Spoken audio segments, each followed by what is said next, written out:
And one of the hardest things you will ever face in your road to destiny is forgiveness.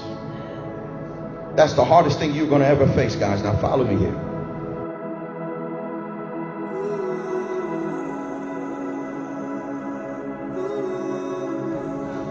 Why do marriages end in divorce? Why do family members stop speaking to each other and completely cut each other off? How can two childhood friends grow up together and can't stand being in the same room with each other and have a passion or a hatred towards each other? How come people leave churches and be upset and become church hurt? It's all because of offenses, guys. All because of offenses. Offenses has a toxicity to it, a pollution, if you will, that if it's not properly dealt with or expelled from the heart, it will seep down into your soul, poison your personality, and entrap your mind, your will, and your emotions. Offenses, if they're not properly dealt with, they will rob you of your peace. They will rob you of your joy. They will rob you of your faith. This is why the disciples said, increase our faith.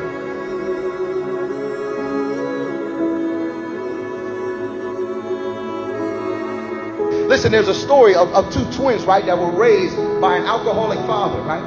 One of them became an alcoholic.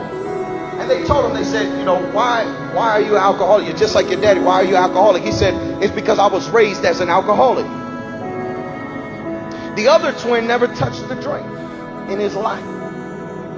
And they say, that's kind of ironic. Why haven't you even touched a drink? He said, because I was raised by an alcoholic father. And I don't want to be like him. It's not what happens to you that matters the most, but what happens inside of you that matters the most. The enemy came to kill, steal, and destroy. He wants to ruin your peace. He wants to ruin your joy. He wants to ruin your mental and emotional well-being. Are you hearing what I'm saying? Why are we suffering from so much depression, so much anxiety attacks? He's after your peace. You have to let it go. You have to let it go. And as long as you are tied to your past, you cannot reach forth to the future of your destiny. Peter asked Jesus, how many times do I forgive him if he comes to me and offends me in one day 7 times? Peter is a hypochondriac trying to find excuses for his dysfunction. Peter is trying to find an excuse why he cursed and why he cuts people's ears off. He's trying to find an excuse by blaming it on somebody else. Jesus told him, even if he comes to you 7 times and offend you, 70 times 7, you forgive him. And the disciples screamed out and they said, God, you got to increase our faith. I'm not saying what you've been through has been easy. I know. It takes supernatural power to let some things go in your life, to let go of all the abuse and all of the confusion. Believe me, I know God knows it more than anybody. And I'm not saying what you've been through means nothing. He knows where you are. He knows about your condition. He knows who walked out of your life and who left you. He knows who rejected you, who abused you, who betrayed you, who talked about you. He knows everything. But there comes a point in your walk where you have to ask God to give you faith. Faith to let it go. Faith so I can move forward. Faith so I can succeed. Faith so I can reach my destiny. Faith so I can forgive those who hurt me.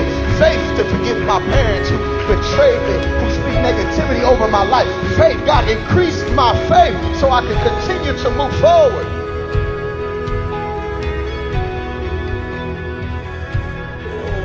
I'm not saying what you've been through has been easy.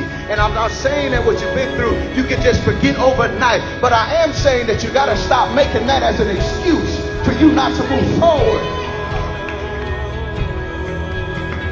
There comes a time where you have to let it go.